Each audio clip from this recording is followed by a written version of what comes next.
रखें तो बहुत अच्छा है। आप सिर्फ उन्हीं शॉर्ट नोट्स को रिवाइज कीजिए, या फिर जैसे मेरा था कि मुझे चूंकि टीचिंग के साथ मुझे समय नहीं मिल पाता था, तो मेरे शॉर्ट नोट्स प्री तक भी प्रिपेयर नहीं थे। मैंने जो भी अपने शॉर्ट नोट्स बनाए थे वो प्री के बाद ही बनाए थे। धीरे धीरे अपनी गलतियों से ही सीखता है, एक अटेम्प्ट में, 2 अटेम्प्ट में, मतलब बस अपने ऊपर विश्वास बनाइए और बस इतनी है कि अपने बस दिमाग शांत करके अपनी गलतियों को देखना है कि हाँ, हमें पिछली बार सिलेक्शन क्यों नहीं हुआ। हेलो फ्रेंड्स, नमस्कार। स्वागत है एक बार फिर से एक नए वीडियो में। तो फ्रेंड्स, इस समय हमारे सामने यूपी पीसीएस 2022 में सिलेक्टेड एसडीएम निधि पटेल मैम है। इनका यूपी पीसीएस 2022 में 15वीं रैंक के साथ एसडीएम की पोस्ट पर सिलेक्शन हुआ है। आज हम मैम की जर्नी के बारे में जानेंगे। इससे पहले मैं बताना चाहूंगा कि मैम का हिंदी मीडियम से दूसरी रैंक है और ये ऑलरेडी जो प्राइमरी लेवल की टीचर वैकेंसी है उसमें मैम सिलेक्टेड है। सो मैम, आज के हमारे जो व्यूअर्स देख रहे हैं उनकी तरफ से और हमारी तरफ से आपको ढेर सारी शुभकामनाएं। बहुत बहुत धन्यवाद। और सबसे पहले मैम जानेंगे कि आपका एजुकेशन बैकग्राउंड क्या रहा। मैंने अपनी 12वीं तक की पढ़ाई यहाँ सरस्वती विद्या मंदिर फतेहपुर से कंप्लीट की है। उसके बाद यूविंग क्रिश्चियन कॉलेज प्रयागराज से 2016 में अपना बीएससी कंप्लीट किया है। और उसके बाद मैंने बीटीसी कोर्स किया है, जो द्विवर्षीय कोर्स होता है। और उसके बाद मेरा इसी प्राइमरी टीचर में मेरा सिलेक्शन हुआ और मैं 2 वर्षों से टीचिंग कर रही हूँ और फिर उसके बाद मैं तैयारी कर रही हूँ। सो मैम, ये सिविल सर्विसेज का आपको मोटिवेशन कहाँ से मिला, या फिर स्टार्टिंग से ही आपका गोल था कि हम इसमें जाना है? नहीं, ये चीज़ जब मैं ग्रेजुएशन में थी तब ये चीज़ मेरे अंदर आई थी कि मैं आगे सिविल सर्विसेज का तैयारी करूँगी। और फैमिली से सपोर्ट में कहिए तो मेरे पिताजी का ये उन्होंने मुझे मोटिवेट किया इस चीज़ के लिए कि मुझे इसमें आगे जाना है। मैम, इसके लिए आपने कोई कोचिंग लिया था या फिर सेल्फ स्टडी से? शुरुआत में मैंने जब मेरा टीचिंग में नहीं हुआ था सिलेक्शन, तो उसके पहले मैं 3-4 महीने मैंने प्रयागराज में कोचिंग करी थी और उसके बाद फिर मैं 2 वर्षों से अपने घर पर ही हूँ और ऑनलाइन सोर्सेज और जो अपना कंटेंट है, बुक्स हैं, उससे मैं अपना कर रही हूँ। ये आपका यूपी पीसीएस में कौन सा अटेम्प्ट रहा? ये मेरा दूसरा अटेम्प्ट था। इसके अलावा भी मैम, जैसे आरओ जो समीक्षा अधिकारी की वैकेंसी, यूपी की जो एग्जाम है और यूपीएससी की एग्जाम, केवल या फिर इससे ही तैयारी करते? नहीं, मतलब अभी तक मैंने पीसीएस के ही एग्जाम सब दिए हैं। जी। जी। सो मैम, थोड़ा सा जानेंगे कि कोई कोचिंग ज्वाइन किया थी या फिर सेल्फ स्टडी करके यहाँ तक? जी, जैसे मैंने बताया कि 2 वर्ष पहले मैंने कोचिंग में एडमिशन लिया था इलाहाबाद में, तो फिर वहाँ मैंने 2-3 महीने मेरी पढ़ाई हुई। उसके बाद कोविड की वजह से कोचिंग से लॉकडाउन हो गया था, तो मैं घर पर आई। उसके बाद मेरी फिर यहाँ ज्वाइनिंग भी हो गई, तो फिर तब से मैं 2 साल से अपने घर पर ही हूँ। जी। सो मैम, थोड़ा सा जानेंगे कि स्टार्टिंग फेज में आपके पहला कदम इस तैयारी में कहाँ रहा, क्या कैसे स्टार्ट किया पहला सर्वप्रथम? शुरुआत में तो जैसा कि मतलब मैं यहाँ कोई गाइडेंस नहीं था मेरे पास, तो मैं कोचिंग मैंने इसी पर्पज़ से जॉइन करी थी कि मुझे कुछ गाइडेंस मिल जाएगा वहाँ से। फिर मैंने अपने हिस्ट्री और एथिक्स और ज्योग्राफी ये सब कोर सब्जेक्ट कोचिंग से कंप्लीट किए थे। और फिर उसका जो बहुत सारे छोटे-छोटे सब्जेक्ट्स भी रहते हैं हर जीएस के पेपर में, जैसे सिक्योरिटी है, डिज़ास्टर मैनेजमेंट है, इंडियन सोसाइटी है, तो ये सब टॉपिक्स फिर मैंने खुद से बुक से और ऐसे ही कंप्लीट किया हुआ है। सो मैम, अभी जो है कि प्रीलिम्स का एग्जाम अभी कुछ दिन पहले था, अब जो है स्टूडेंट मेंस की तैयारी कर रहे हैं ना, तो मेंस के लिए मतलब क्या स्ट्रेटजी आप बनाई थी, कैसे प्रिपेयर करते थे अपने आप को? देखिए, मेंस के क्योंकि हम लोग जब प्री तक हम लोगों ने सबने बहुत पढ़ाई करी होती है, सबके पास बहुत मटेरियल होता है। बस मैं जो भी बच्चे इस बार मेंस में अपीयर होने जा रहे हैं, मेरा बस यही उनसे कहना है कि आप अपने अब सोर्स को बहुत लिमिटेड कर दीजिए। आपने जहाँ से भी चीज़ें पढ़ रखी हैं, जहाँ से भी आपको विश्वास है कि वो मटेरियल अच्छा था, आप बस उसी से चीज़ें अपनी रिवाइज़ करिए। अगर आपने शॉर्ट नोट्स बना रखे हैं, तो बहुत अच्छा है।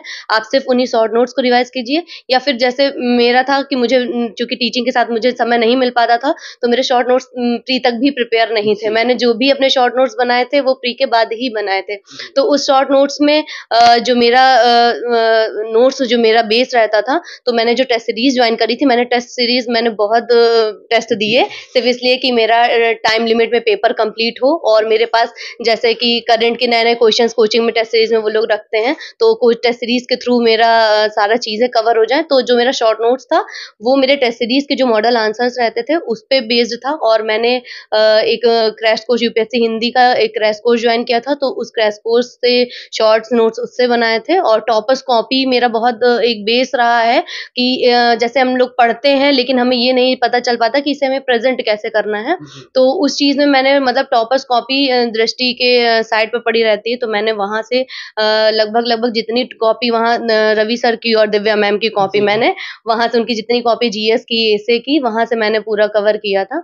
तो एक जैसे प्रेज़ेंटेशन कैसा दे रहे हैं वो या एग्ज़ामिनर को क्या नीड होती है वहाँ पर, तो वो चीज़ मैंने वहाँ से सीखी थी। मैम जो कि प्री और मेंस की क्या इंटीग्रेटेड तैयारी साथ-साथ की जाती है या फिर अलग से मेंस की अलग से की जाती है? जैसे जो कोर सब्जेक्ट्स हैं, हिस्ट्री है, ज्योग्राफी है, पॉलिटी है, तो ये चीज़ें ऐसी हैं कि आप इसमें से बाँट नहीं सकते कि सिर्फ़ प्री है या इतना मेंस का, तो ये चीज़ें तो इंटीग्रेटेड ही पढ़नी होती हैं। बाकी कुछ सब्जेक्ट्स हैं जैसे आर्ट एंड कल्चर है, तो वो प्री में नहीं आता है, तो वो मेंस ओरिएंटेड ही है। और प्री के लिए सबसे बड़ी जैसे पीसीएस में ये चीज़ है कि आप करंट अफ़ेयर्स जो है वो प्रीलिम्स में बहुत बड़ी भूमिका उसकी रहती है। तो प्रीलिम्स के लिए तो जो घटना चक्र का कंपाइलेशन आता है साल भर के करंट अफेयर का, तो वो बहुत हेल्पफुल रहता है, तो मैं भी उसी से करती थी। ऐसे साल भर तो हम लोग करंट अफेयर पढ़ते हैं, लेकिन एक होता है कि लास्ट में आपको एक जगह सारी चीज़ें चाहिए होती हैं, तो एक मैगज़ीन ईयरली कंपाइलेशन ज़रूरी है। तो करंट अफेयर तो वहाँ से होता था। मैम प्री के लिए आपने क्या रिसोर्सेज फॉलो किया तो उसके बारे में थोड़ा बताइए? जो आप ही बताया कि नोट्स अपना जो हाँ। कंटेंट है स्पेसिफिक हो, ज़्यादा ना हो। हाँ, तो मेरा जो प्रीलिम्स का था तो मैंने हिस्ट्री के लिए दृष्टि का बुक फ़ॉलो किया था। ज्योग्राफ़ी के लिए क्लास 11th का एनसीईआरटी की बुक और पी महेश सर के नोट्स थे और पॉलिटी के लिए लक्ष्मीकांत बुक थी और पर्यावरण के लिए भी दृष्टि का बुक था, तो उससे मैंने किया था और बुक क्या वो कहिए कि जो मेंस की कड़ी निकाली जाती है हर मैगज़ीन में जब आती है एग्ज़ाम में, तो वो एक पर्यावरण के लिए वो कोई दृष्टि की मैगज़ीन में कड़ी निकली थी, वो 15 से 20 पेज का मुश्किल से नोट्स है और वो एनवायरनमेंट के लिए बहुत अच्छा है, तो मैंने एनवायरनमेंट वहाँ से किया था। और करंट अफ़ेयर के लिए घटना चक्र का मैगज़ीन और यूपी स्पेशल के लिए परीक्षावाड़ी और घटना चक्र के मैगज़ीन आती है।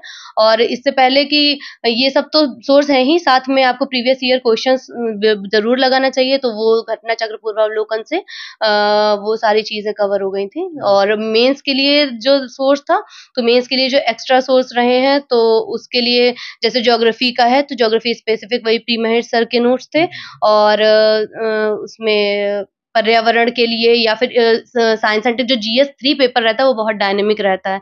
तो उसको आप ऐसा कुछ नहीं कह सकते कि एक ही बुक से वो कंप्लीट होगा, स्टैटिक भी चाहिए और उसमें करंट की चीज़ें ऐड करनी होती हैं। तो जो विज़न की 365 मैगज़ीन आती है, वहाँ से मैंने जीएस 2 और जीएस 3 का नोट्स बनाया था मेंस स्पेसिफिक, तो उससे वहाँ से मैम हेल्प पहले मिला। अटेम्प्ट में आपका नहीं हो पाया जो है कि मेंस तक आप पहुँची थी। फिर दूसरी बार में था क्या प्रयास किया? आपने कहाँ अपने आप को इम्प्रूव किया? आप फाइनली कहाँ मिस्टेक रहा कि हमें यहाँ मीन्स इम्प्रूव करना चाहिए? देखिए, पहली बार में मेरे 2 कमियाँ थीं। पहला तो ये था कि मेरा सिलेबस नहीं कंप्लीट था और मेरा ऑप्शनल बहुत अच्छे से प्रिपेयर नहीं था। जी। तो वो तो ये तैयारी की कमी हो गई। दूसरी कमी ये थी कि मैं मतलब आंसर राइटिंग पे मैं नहीं वर्क कर पाई थी। तो वहाँ जब मैंने मेंस लिखा तो मेरे 3-3 4-4 क्वेश्चन्स छूट जाते थे, मैं लिख ही नहीं पाती थी उनको। और थोड़ा कंटेंट का भी इश्यू था, मेरा उतना अच्छे से प्रिपेयर नहीं था। कंटेंट इश्यू और राइटिंग में जो प्रैक्टिस का अभाव था, तो इन दोनों वजह से। तो इन्हीं दोनों चीज़ पे मैंने काम किया। जब वो मेंस मैं दे के आई, उसके बाद मैंने तुरंत अपने ऑप्शनल पे अपना वर्क शुरू किया और इस बार मैंने आंसर राइटिंग पे बहुत वर्क किया था। जी। तो 30-40 कॉपियाँ मैंने मतलब लिखी थी जीएस और ऑप्शनल मिला के। मैम आंसर राइटिंग के लिए कैसे मतलब प्रैक्टिस करती थी? मतलब डेली करती थी 3 घंटे लगाकर टाइमर वगैरह या फिर आंसर राइटिंग कैसे आपकी क्या स्ट्रेटजी रहती थी? आंसर राइटिंग के लिए यही था मेरा कि मतलब मैंने ऑनलाइन ऑफलाइन मैंने जॉइन किया हुआ था। संडे-संडे वहाँ प्रयागराज में टेस्ट होते थे, तो मैं वो टेस्ट देने जाती थी और वहीं सेंटर पर लिखती थी क्योंकि मैंने 1-2 बार कोशिश करी रूम पे अपने लिखने की यहाँ पर, तो मैं इस चीज़ में फेल हो गई। मेरा ये नहीं वर्क किया ये चीज़ क्योंकि जब आप वहाँ पर मैं सेंटर पे लिखती थी, तो मेरा एक थोड़ा जो प्रेशर फ़ील होता है, तो थोड़ा-सा स्पीड भी अपने आप से एनहांस होती है, तो मुझे लगा कि 1-2 बार वहाँ दिया, तो वो ज़्यादा वर्क किया, तो फिर मैंने सेंटर पे ही लिखे थे ऐसा अपने फ़ील एग्ज़ाम। होता है कि हम एग्ज़ाम ही दे रहे हाँ, हैं। वो एकदम रियल फ़ील आता है कि आप एग्ज़ाम भी बैठे हैं और 3 घंटे बाद आपको कोई बोलने आ जाएगा कि अब आपका टाइम काफ़ी जमा ओवर हो करो। गया है। तो वो चीज़ मैंने मतलब यही है कि आप पढ़ना तो ज़रूरी है, बिल्कुल नॉलेज होगा तभी आप वहाँ लिख पाएँगे। लेकिन जब तक आप आंसर राइटिंग पे वर्क नहीं कर रहे हैं, मतलब आपको रिज़ल्ट नहीं मिलेगा। सो मैम एक क्वेश्चन है कि मतलब आपका मीडियम हिंदी रहा है, तो हिंदी मीडियम के अपने आंसर को मतलब बेस्ट कैसे बनाएँ? और कंक्लूजन हो, डायग्राम हो विद तो आप कैसे अपने आंसर को इफेक्टिव बनाती हैं? देखिए, हिंदी मीडियम ये बात सही है कि प्रेज़ेंटेशन हर जगह मैटर करता है, इंग्लिश मीडियम हो या हिंदी मीडियम। तो मैंने प्रेज़ेंटेशन जो मैंने बताया कि मैं टॉपर्स कॉपी से मैंने देखी, ये चीज़ें सीखी कि प्रेज़ेंट कैसे करना है चीज़ों जी। को। कोई भी चीज़ है तो मुझे लगता है कि पूरा-पूरा पैराग्राफ में ही पूरी कॉपी लिख देना नहीं सही रहता। आपको फ्लो चार्ट, डायग्राम्स, मैप्स ये सब ज़रूर यूज़ करने चाहिए, ताकि आप कम एरिया में और आप कम शब्दों में अपनी पूरी बात कह सकें, क्योंकि वर्ड लिमिट कम होती है वहाँ पर। तो आप अगर पैराग्राफ यूज़ करते हैं तो आप अपनी पूरी बात जो भी वो डिमांड है क्वेश्चन की आप वो नहीं फुलफिल कर पाते हैं। और दूसरी चीज़ कि अगर आपको एक-एक मार्क्स अगर एक-एक क्वेश्चन में बढ़ रहा है तो वो बहुत बड़ी बात होती है, और उस पे जो स्पेशली वर्क करना होता है, मुझे लगता है कि जब भी आप कोई क्वेश्चन आप शुरू कर रहे हैं तो आप कोई डेटा या कोई रिपोर्ट आप उसमें ऐड ज़रूर करें। पॉलिटी के क्वेश्चंस हैं तो आप सेकंड एआरसी का रिपोर्ट है, लगभग सभी मुद्दों पर उसमें जी। जुड़े हुए हैं वहाँ से टॉपिक, और एसडीजी से जुड़े होते हैं टॉपिक। तो ये सब छोटी-छोटी चीज़ें हैं जो आप कंक्लूज़न में दे सकते हैं। इंट्रो में आप डेटा और रिपोर्ट, मेन बॉडी में भी आप ऐसा कि प्रेज़ेंटेशन आपका ऐसा हो कि आपकी जो भी 1 से 10 नंबर तक के जो क्वेश्चन्स होते हैं, वो वर्ड लिमिट बहुत कम होती है, आप डायग्राम का यूज़ वहाँ ज़्यादा करिए। तो जी। वही प्रेज़ेंटेशन और कंटेंट आप जितना अच्छा कर रहे मैम हैं। प्री के एग्ज़ाम में भी आपने कोई टेस्ट सीरीज़ वगैरह जॉइन किया था? प्री के एग्ज़ाम में मैंने टेस्ट सीरीज़ मतलब ऐसे मार्केट से परचेज़ करी थी। वो तो जी। बिल्कुल ज़रूरी होता है, क्योंकि कहीं न कहीं कुछ चीज़ें आप पढ़ लेते हैं लेकिन कॉन्फिडेंस नहीं आ पाता है कि ये चीज़ मुझे एग्ज़ाम में क्लिक करेगी या नहीं। तो बिल्कुल टेस्ट सीरीज़ तो मस्ट है मेरे ख़्याल से, प्री जी। में भी और मेंस मेंस में। में भी बिल्कुल। मेंस के लिए आपने टेस्ट सीरीज़ कहाँ से लिया था उसके बारे में? मैंने दृष्टि और जीएस वर्ड पे जॉइन किया था। जी, हाँ। कितना हेल्पफुल रहा? बिल्कुल, बहुत हेल्पफुल रहा, और ये कहिए कि टेस्ट सीरीज़ मेरे मतलब स्पीड बढ़ाने में भी और कंटेंट के हिसाब से भी, दोनों चीज़ में वो हेल्पफुल रहती है। जी। क्योंकि कहीं न कहीं होता है कोई जैसे कोई रिसेंट का टॉपिक आप मिस कर रहे हो पढ़ने में, और को वो टेस्ट सीरीज़ में वो कहीं न कहीं से वो टॉपिक टच किया गया है, तो आपको वहाँ से उसकी भी जानकारी हो जाती है कि हाँ, ये चीज़ मिस हो रही है। जी, तो जी। दोनों तरह से टेस्ट सीरीज़ बहुत हेल्पफुल। जी। मैम थोड़ा-सा ओवरऑल बात करें कि आप जॉब करते हुए तैयारी किया, तो कितना क मतलब कि मुश्किल रहा कि इस तैयारी को करने में क्या-क्या मतलब आपको मुश्किलें आई, कठिनाई आई, क्या-क्या चैलेंजेस फेस करने को मिले? सबसे पहला चैलेंज तो देखिए यही रहता है कि समय का बहुत अभाव रहता है, कि आप जब जॉब कर रहे होते हैं तो आप पूरी तरीके से 6 से 7 घंटे तो वहाँ पूरा तरीके से देना है। फिर आप जी। स्कूल से आ रहे हैं, वहाँ की थकान भी हो रही है तो आप तुरंत पढ़ नहीं सकते। फिर आप घर पे रह रहे हैं तो आप घर में भी समय देना होता है। जी, तो हाँ। ये चीज़ समय मतलब समय का जो अभाव रहता है, तो ये बहुत बड़ा मेरे लिए चैलेंज रहा है, और इसीलिए मतलब वो चीज़ मुझको प्री के बाद मुझे बहुत मेहनत पड़ी उस चीज़ में, क्योंकि मेरे पास पहले से मैं शॉर्ट नोट्स बनाने का टाइम नहीं मिल पाया था। जी। और दूसरा चैलेंज मतलब कुछ घरेलू परिस्थितियाँ थी, तो कोविड की वजह से मेरे पापा एक्सपायर हो गए, तो उस बीच जी। में मतलब 1 साल मेरा पढ़ाई ब्रेक रहा।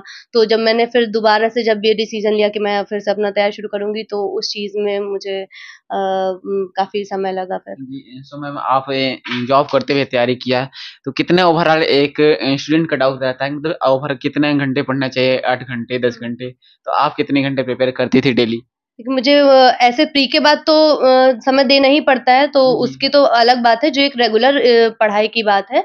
तो उसमें ये मुझे लगता है कि अगर आप 5 से 6 घंटे मैक्सिमम, जी। मिनिमम नहीं, वो भी मैक्सिमम अगर 5 से 6 घंटे आप डेली निकाल पा रहे हो जॉब के साथ, तो सफिशिएंट है, और इस चीज़ को लेके जॉब वाले लोग बिल्कुल भी डाउट में ना रहें कि मैं 10 घंटे नहीं निकाल पा रहा हूँ, तो मैं बहुत पीछे हो रहा हूँ बाकी लोगों से, तो ऐसा बिल्कुल भी नहीं है। जी। आप 5 से 6 घंटे अगर आप डेली, एक रेगुलैरिटी ज़रूरी होती है।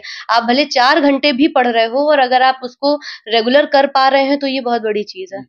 तो मैम इसके अलावा भी जैसे कोई यूट्यूब चैनल या फिर साइट जो आपके प्रिपरेशन में हेल्प करी है, जिसे आप फॉलो करती हैं, तो जी। उसे आप बता सकते हैं? देखिए, ऑनलाइन सोर्स जो मेरे रहे हैं, तो मैंने क्रैश कोर्स बताया, मैंने यूपीएससी हिंदी का क्रैश कोर्स लिया था प्रीलिम्स के बाद। जी। उससे मुझे रिवीज़न में और एक आंसर राइटिंग फॉर्मेट में मुझे उससे हेल्प मिली थी, और जो मेरा हिंदी लिटरेचर मेरा ऑप्शनल था, तो उसमें मैं एक ऑनलाइन सोर्स हिंदी नीडिंग टेलीग्राम चैनल है, वहाँ मैंने उसमें आंसर राइटिंग का मेंटरशिप जॉइन करी थी।